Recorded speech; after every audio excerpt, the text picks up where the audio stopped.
Shalom, puji Tuhan kita boleh berada di minggu yang terakhir dan tepat hari ini kita mempelajari hukum yang ke-10, yaitu hukum yang terakhir yang dapat kita boleh pelajari bersama-sama yang bertemakan jangan mengingini.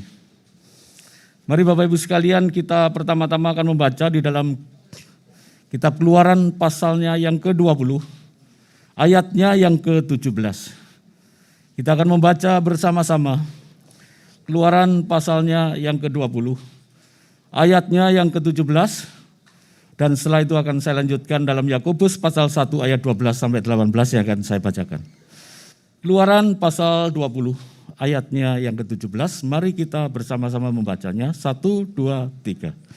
Jangan mengingini rumah sesamamu, jangan mengingini istrinya, atau hambanya laki-laki, atau hambanya perempuan, atau lembunya, atau keledainya, atau apapun yang dipunyai sesamamu. Saya lanjutkan Yakobus pasal 1 mulai ayat 12, demikian. Berbahagialah orang yang bertahan dalam pencobaan, sebab apabila ia sudah tahan uji, ia akan menerima mahkota kehidupan yang dijanjikan Allah kepada barang siapa yang mengasihi Dia. Apabila seorang dicobai, janganlah ia berkata, pencobaan ini datang dari Allah, sebab Allah tidak dapat dicobai oleh yang jahat, dan Ia sendiri tidak mencobai siapapun. Tetapi tiap-tiap orang dicobai oleh keinginannya sendiri, karena ia diseret dan dipikat olehnya. Dan apabila keinginan itu telah dibuai, ia melahirkan dosa, dan apabila dosa itu sudah matang, ia melahirkan maut. Saudara-saudara yang kukasihi, janganlah sesat. Setiap pemberian yang baik dan setiap anugerah yang sempurna datangnya dari atas, diturunkan dari Bapa segala terang. Padanya tidak ada perubahan atau bayangan karena pertukaran. Atas kehendaknya sendiri Ia telah menjadikan kita oleh firman kebenaran, supaya kita pada tingkat yang tertentu menjadi anak sulung di antara semua ciptaan. Amin. Berbahagialah kita yang dikaruniakan sabda Tuhan, dan lebih berbahagia jika kita memperhatikannya dan mau melakukan dalam kehidupan kita sehari-hari. Bapak Ibu yang dikasihi oleh Tuhan, sungguh kita bersyukur. Sebagai gereja Tuhan, sebagai umat Tuhan, kita boleh belajar 10 hukum Allah yang merupakan cetusan daripada karakter Allah yang harus menjadi pedoman atau nilai-nilai moral dalam kehidupan kita sebagai anak-anak Tuhan. Dan hari ini kita berada di penghujung daripada 10 hukum, di mana ditutup dengan hukum yang ke-10, yaitu jangan mengingini milik sesamamu, apapun itu bentuknya.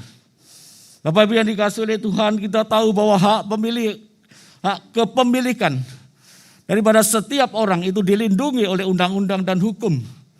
Itu sebabnya firman Tuhan sebelumnya jauh daripada itu telah menegaskan supaya kita jangan mengingini milik sesama kita. Bapak Ibu yang dikasihi oleh Tuhan, keinginan itu apa? Keinginan itu adalah sebuah niat atau kemauan manusia yang ada di dalam batin. Nafsu manusia yang diciptakan oleh Allah dengan tujuan yang baik. Jadi Bapak Ibu sekalian, keinginan itu sebuah niat, sebuah kemauan yang ada di dalam batin manusia. Atau nafsu yang diciptakan oleh Allah. Tentunya semuanya diciptakan untuk tujuan yang baik. Karena Allah Sang Pencipta kita adalah Allah yang baik dan tidak ada rencana yang buruk di dalamnya. Keinginan kita untuk memiliki harta benda itu sah dan boleh saja. Keinginan kita untuk memiliki kedudukan yang tinggi itu sah dan boleh. Keinginan kita untuk memiliki pengetahuan yang tinggi, kepandaian, kesuksesan, semuanya diizinkan oleh Allah. Bahkan di antara nafsu atau keinginan itu adalah nafsu seksual daripada manusia. Semua ditujukan, diciptakan dengan tujuan yang baik dan mulia. Karena Sang Pencipta kita adalah Allah yang Maha Kudus dan mulia, yang menciptakan manusia sesuai dengan gambar dan rupanya.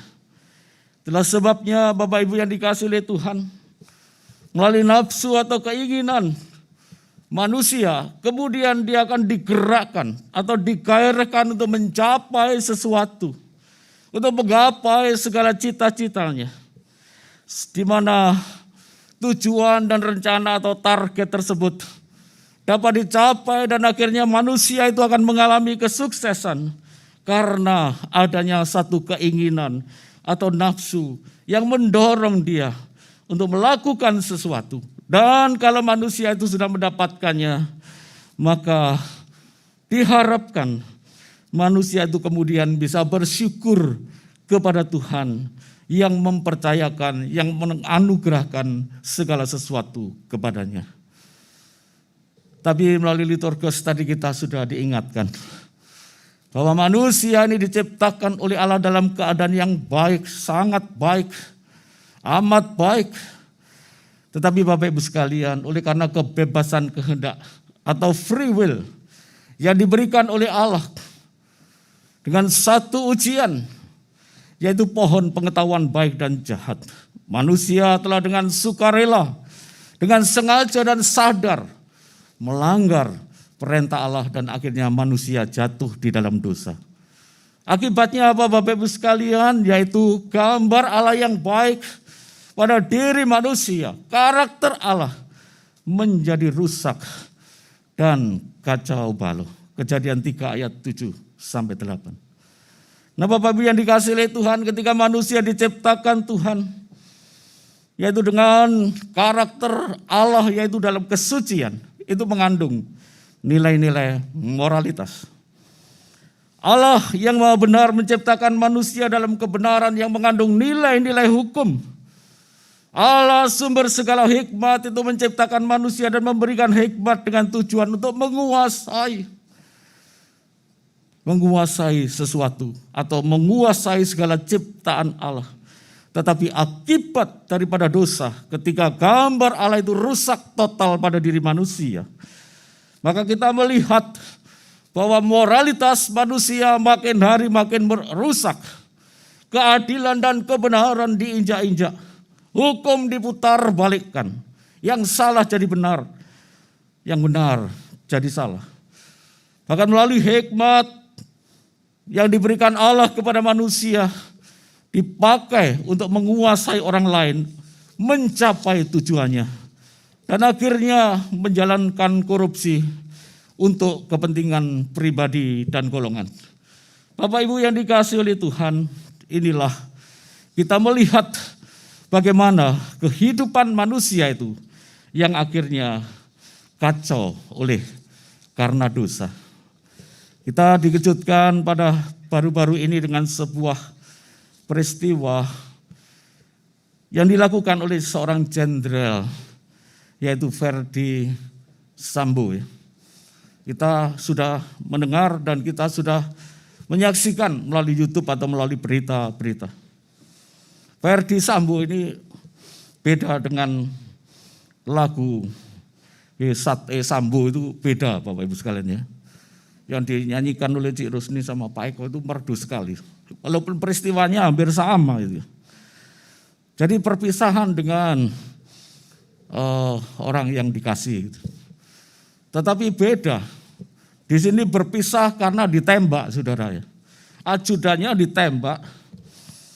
Itu alasannya bukan karena cinta, tetapi 3 harta, takhta, dan sepeda. Wanita ya maksudnya. Harta, takhta, dan wanita. Maka Bapak Ibu yang dikasihi oleh Tuhan, firman Tuhan tadi mengingatkan, Allah tidak pernah mencobai manusia. Tetapi manusia dicobai oleh keinginannya atau nafsunya sendiri. Sehingga ia diseret dan dipikat olehnya. Maka iblis sudah berperan di dalamnya. Apabila keinginan itu dibuayakan melahirkan dosa. Dan dosa itu jika sudah matang melahirkan maut atau penderitaan, resiko yang harus ditanggung oleh manusia. Bapak Ibu yang dikasihi oleh Tuhan, bagi orang-orang percaya atau bagi umat Allah pada waktu diberikan 10 hukum Allah, diberikan setelah mereka dibebaskan dari perbudakan Mesir, di mana mereka diperlakukan sebagai budak dan tidak dimanusiakan. Setelah itu Allah membebaskan mereka, bangsa Israel melalui Mesir. Dan setelah mereka bebas, maka mereka diberikan 10 hukum. Agar mereka mengenal Allah yang Maha Kasih dan menghargai sesama manusia. Kasih kepada Allah yang harus diwujudkan kepada sesama manusia. Bagi orang-orang yang percaya, kita yang dipilih oleh Allah, kita pun telah dibebaskan, dilepaskan dari perbudakan dosa, dari belenggu iblis, dari belenggu maut. Maka kepada kita diberikan hukum-hukum Allah ini sebagai standar moral. Dan ini akan tetap berlaku sepanjang hidup kita di dunia ini. Karena Tuhan Yesus mengatakan di dalam Injil Matius pasal 5, bahwa 1 titik atau 1 iota pun tidak akan ditiadakan daripada hukum Taurat ini sebelum langit dan bumi lenyap. Jadi Bapak Ibu yang dikasihi oleh Tuhan, melalui 10 hukum Allah yang merupakan cetusan dari moralitas atau karakter Allah, agar ini menjadi standar moral yang benar dalam hidup kita sebagai anak-anak Tuhan. Sehingga hidup kita menjadi kesaksian yang indah di tengah-tengah dunia ini. Menjadi terang di tengah-tengah kegelapan dunia. Oleh karena itu melalui 10 hukum Allah, hukum yang ke-10, jangan mengingini. Maka kita akan belajar beberapa hal yang sangat penting bagi kehidupan kita masing-masing. Yang pertama Bapak Ibu sekalian, melalui hukum ke-10, jangan mengingini milik sesamamu. Artinya di sini yang pertama, kita harus hidup bersyukur atas anugerah Tuhan. Bagaimanakah kita bisa hidup mensyukuri akan anugerah Tuhan dalam setiap kehidupan kita? Karena bukan hanya keselamatan yang Tuhan anugerahkan kepada kita melalui pengorbanan Tuhan Yesus, tetapi kita pun telah dikaruniakan harta benda yang boleh menjadi milik kita. Bahkan keluarga yang dititipkan kepada kita, di mana di dalamnya baik melalui keselamatan, harta benda, keluarga, maka di situ Allah sedang merencanakan sesuatu yang terindah. Oleh karena itu Bapak Ibu yang dikasihi oleh Tuhan, dengan hukum jangan mengingini, di sini Tuhan mengingatkan kepada kita sekalian, supaya kita merasa puas dengan segala anugerah Tuhan, baik keselamatan, baik harta benda, baik keluarga yang sudah Tuhan karuniakan kepada kita. Orang yang lupa bersyukur, dia merasa tidak pernah puas dan selalu kurang dan kurang. Akhirnya apa yang terjadi Bapak Ibu sekalian? Dia pasti akan menghalalkan segala macam cara untuk mencapai tujuannya, sekalipun itu bertentangan, berlawanan dengan firman Tuhan. Bapak Ibu sekalian, uang, harta benda ini seperti kita sedang minum air laut. Semakin kita minum, semakin haus. Semakin diminum, semakin haus. Dan tidak pernah terpuaskan. Itulah sebabnya tujuan yang mulia, di mana Allah mengizinkan kita memiliki harta benda, supaya kita bisa peduli kepada sesama manusia. Kita peduli kepada orang-orang di sekitar kita, karena Tuhan memberikan kita lebih. Kita peduli kepada pekerjaan Tuhan, karena Injil keselamatan harus disebarkan sampai ke ujung bumi, sesuai dengan amanat agung Tuhan Yesus. Setelah itu Tuhan Yesus datang kembali. Mungkin kita sering kali melihat tanda-tanda zaman saat ini, dan kita melihat kejadian-kejadian yang aneh yang tidak pernah terjadi. Dan kita berkata, kedatangan Tuhan Yesus semakin mendekat. Itu sebabnya Bapak Ibu sekalian, kita semakin bersyukur atas anugerah Tuhan melalui harta benda kita. Harta benda dititipkan Tuhan kepada kita, supaya kita selalu bisa memperhatikan orang lain. Supaya kita bisa lebih menggunakan harta benda kita untuk pekerjaan Tuhan. Karena itu kadang-kadang saya membaca persembahan-persembahan itu ada tulisan selalu bersyukur, saudara ya. Nanti mungkin kita lihat lagi beberapa saat itu. Jadi Bapak Ibu yang dikasih oleh Tuhan, ini harus selalu bersyukur. Sehingga menggunakan persembahan untuk kemuliaan Tuhan, untuk pekerjaan Tuhan. Disinilah Bapak Ibu yang dikasih oleh Tuhan. Jikalau kita tidak bersyukur, kita selalu membandingkan. Melihat orang lain lebih daripada kita. Oh Bapak Ibu sekalian, kalau kita sudah membanding-bandingkan akan milik kita dengan orang lain, maka saya yakin bentar lagi saudara kena penyakit. Bisa mati muda gara-gara itu Bapak Ibu sekalian. Selalu banding-bandingkan dengan orang lain. Bahwa kesaksian dari seorang hamba Tuhan yaitu pendeta Fasting. Dia menyaksikan demikian ketika masa kecil. Dia ingin mendapatkan sepeda dari papanya. Lalu papanya berkata, berdoa dulu. Papa akan nabung selama sekian bulan. Nanti pada bulan ini ya ditetapkan. Papa bisa belikan sepeda.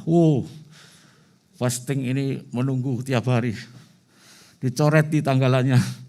Bulan demi bulan, hari demi hari, bulan demi bulan. Dan saatnya papanya memberikan sepeda. Kira-kira rasanya gimana Bapak Ibu sekalian? Sukacita luar biasa. Sukacita mensyukuri. Bersyukur kepada Tuhan. Berterima kasih kepada papanya. Karena dia menantikan waktu dibelikan sepeda pancal itu. Sampai sekian bulan. Tidak seperti anak-anak zaman sekarang Bapak Ibu sekalian. Tidak pernah menghargai jerih payah orang tua. Tidak pernah menghargai jerih payah bagaimana susahnya di dalam mencari uang. Minta apa harus segera dituruti. Minta motor harus segera turuti. Minta HP segera. Kalau tidak bisa ngambek saudara. Tetapi yang saya lihat bukan hanya anak-anak muda, anak-anak kecil yang ngambek. Orang tua juga bisa ngambek saudara ya. Jadi kembali ke masa kecil lagi. Kembali ke masa kecil, yaitu suka ngambek. Ini orang-orang yang tidak terpuaskan dan tidak bisa bersyukur. Bapak Ibu yang dikasihi oleh Tuhan. Pelanggaran terhadap 10 hukum Allah ini apa? Yaitu jikalau kita tidak bisa bersyukur atas apa yang Tuhan karuniakan kepada kita. Karena kita selalu melihat miliknya orang lain. Selalu melihat hartanya orang lain. Bapak Ibu yang dikasihi oleh Tuhan, kalau kita bersyukur, sungguh-sungguh kita akan bisa tambah sehat ya. Kalau selalu bersyukur ya, itu akan sehat. Karena dari tubuh kita akan menghasilkan satu hormon yang namanya endorfin ya. Endorfin ini kekuatannya 300 kali kekuatan morfin ya. Jadi yang sering nyeri itu ya, tidak terasa nyerinya. Karena apa? Hatinya ditata. Hatinya selalu bersyukur. Pikirannya bersukacita. Hati yang gembira adalah obat. Jadi sakit apapun serasa tidak terasa. Tetapi yang suka nyeri pinggang, nyeri apa itu saudara teliti ya, diteliti. Mungkin itu kurang mensyukuri akan anugerah Tuhan ya. Jadi Bapak Ibu yang dikasihi oleh Tuhan. Lalui 10 hukum ini yang pertama-tama. Kita diajarkan untuk mensyukuri, mengucap syukur. Tugas kita bekerja keras sesuai dengan talenta kita. Segala talenta yang Tuhan percayakan kepada kita digunakan dengan sebaik-baiknya. Mungkin saatnya nanti Tuhan izinkan kita memiliki sesuatu. Maka kita sungguh-sungguh menyadari dan bisa mengucap syukur. Walaupun harus menanti, tetapi Tuhan akhirnya memberikan kesempatan kepada kita untuk memiliki. Inilah yang pertama-tama, supaya kita belajar bersyukur, supaya hidup kita tambah sehat, tidak terasa nyeri-nyeri ya. Mari Bapak Ibu sekalian kita belajar mengucap syukur atas anugerah Tuhan, atas apapun yang Tuhan karuniakan kepada kita. Hukum yang ke-10, jangan mengingini. Itu mengajarkan apa yang kedua, yaitu kita hidup dalam moralitas yang benar. Salah satu keinginan tadi dikatakan dalam Keluaran 20 ayat 17. Jangan menginginkan istrinya orang lain ya. Bapak Ibu sekalian, sangat-sangat jelas. Tujuan Allah dalam menciptakan keinginan itu adalah, atau nafsu itu diantaranya ada nafsu seksual. Dengan tujuan supaya manusia itu hidup itu berumah tangga. Dan bahkan melalui rumah tangga bisa melahirkan keturunan ilahi untuk kemuliaan Allah. Oleh sebab itu di sini Bapak Ibu yang dikasihi oleh Tuhan, supaya dalam kehidupan kita sebagai orang Kristen bisa membentuk satu rumah tangga yang hanya satu istri dan satu suami. Membentuk keluarga yang harmonis, keluarga yang cinta kepada Tuhan, yang taat kepada firman Tuhan. Yang mengatakan, hai istri tunduklah kepada suamimu ya. Dan suami hendaklah mengasihi istrinya, berkorban untuk keluarganya. Ya mungkin zaman sekarang ini kalau suami kerja sendiri tidak cukup ya. Bisa dibantu istrinya tidak apa-apa, tetapi tetap istri yang tunduk kepada suami. Dan suami mengasihi istrinya, berkorban untuk keluarganya. Sehingga membentuk satu keluarga yang harmonis. Kekurang harmonisan keluarga inilah yang seringkali menyebabkan keluarga ini goncang.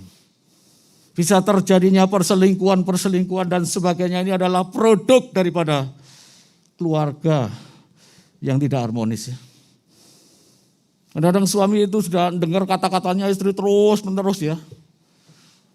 Lama-lama dia kesel dan lalu dia diem ya. Nah kalau suaminya sudah diem Bapak Ibu sekalian, ini bahayanya bisa kena jantung atau kena kanker ya. Karena diem sudah males, dengarkan udah males saudara. Tapi orang yang cerewet itu juga bahaya, bisa kena stroke itu saudara-saudara ya. Oleh karena itu cerewet-cerewet tengah-tengahnya lah ya. Jadi itu bisa kalau diem itu garai sakit jantung atau kanker ya. Terlalu cerewet, garai stroke saudara-saudara ya. Saya perhatikan istrinya orang muslim itu lebih tunduk pada suaminya ya. Tunduk saudara, karena swarga nunut neraka katut. Takut nanti dipoligami atau dicerai. Tapi orang Kristen tidak ada itu sehingga kadang-kadang istrinya ngelonjak saudara-saudara.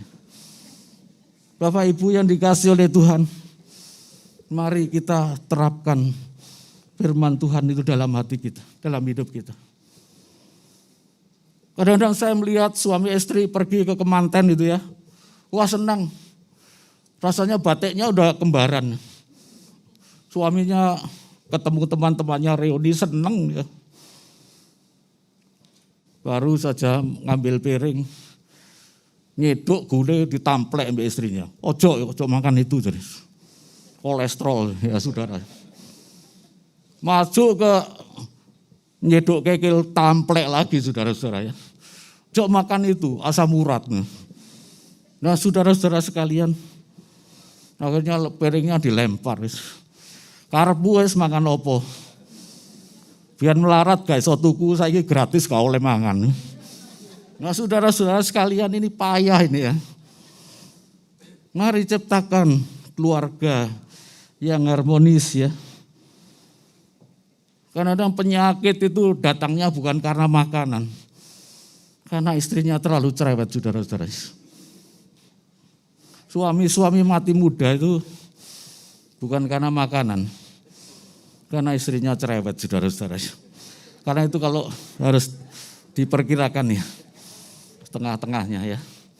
Harus hati-hati Bapak Ibu sekalian. Para bapak-bapak juga harus waspada. Kalau keluarganya tidak harmonis, pergi hamba Tuhan, konseling ya. Cari konselor supaya diperbaiki. Sebab produk keluarga yang tidak harmonis ini nanti mulai bapak-bapak mulai lihat keluar ya. Rumput tetangga lebih hijau ya. Ini bahaya Bapak Ibu sekalian. Lihat dulu itu rumput gajah apa rumput golop ya. Apa rumput Jepang, memang mahal itu bagus saudara ya. Jangan-jangan saudara dapat rumput teki ya. Bapak Ibu yang dikasih oleh Tuhan, rumput teki angel diatasi ya. Kita harus memiliki dan berjuang supaya keluarga kita harmonis ya. Perselingkuhan itu tidak menyelesaikan masalah Bapak Ibu sekalian. Saya mendengar ceramah dari Dr. Agus pada kalangan orang-orang BRI, beliau mengatakan demikian. Kalau pas meriksa seseorang, kalau jantungnya itu detaknya deg-deg, deg-deg, deg-deg itu bagus ya. Tapi ada yang wah itu post power syndrome ya. Post power syndrome, takutan saudara-saudara. Tapi ada yang jantungnya itu dredet hilang ya. Dredet hilang lagi. Ini jantungnya orang selingkuh, saudara, takut ketahuan. Bapak Ibu yang dikasih oleh Tuhan, ingat keluarga yang Tuhan karuniakan kepada kita. Ini adalah keluarga yang Tuhan rencanakan untuk yang baik. Jadi imam yang baik untuk istri dan anak-anak. Didiklah mereka dalam kebenaran firman Tuhan. Ingat dalam Ayub pasal 2 ayat 9 dan 10. Ketika Ayub itu benar-benar jatuh tergeletak, istrinya berkata, masihkah engkau bertekun dalam kesalehanmu? Kutukilah Allahmu dan matilah. Maka Ayub begitu marah. Engkau seperti perempuan gila. Mau terima yang baik, tapi tidak mau menerima yang buruk.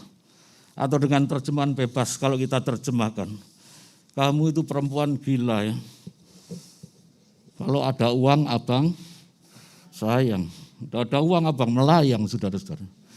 Nah, kalau kita selidiki lebih lanjut bagaimana Ayub, ada korban untuk anak-anaknya. 10 anaknya diberikan korban binatang untuk meminta pengampunan daripada Tuhan. Tidak ada korban untuk istri. Memelihara anak, mencintai anak-anaknya secara luar biasa, istrinya dibiarkan kerohaniannya. Bapak Ibu sekalian, bapak-bapak itu imam dalam keluarga. Ingat, perselingkuhan itu mungkin enaknya 10 menit tapi hukumannya 10 tahun ya. Bapak-bapak mau milih mana? Enaknya 10 menit, 10 tahun penjara ya. Bapak Ibu yang dikasih oleh Tuhan, jangan menginginkan milik orang lain termasuk istrinya. Jangan menginginkan hambanya perempuan atau laki-laki. Jangan ngojok-ngojoki pembantu. Tak tambahi gajimu melok aku. Hati-hati ya. Bapak Ibu sekalian ya, dosa itu ya.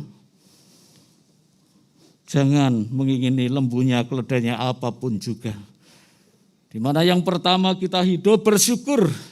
Yang kedua orang Kristen harus hidup dalam moralitas yang benar ya, karena Allah itu Maha Kudus. Yang terakhir yang ketiga, jangan mengingini kita harus hidup dalam penguasaan diri atau self control ya.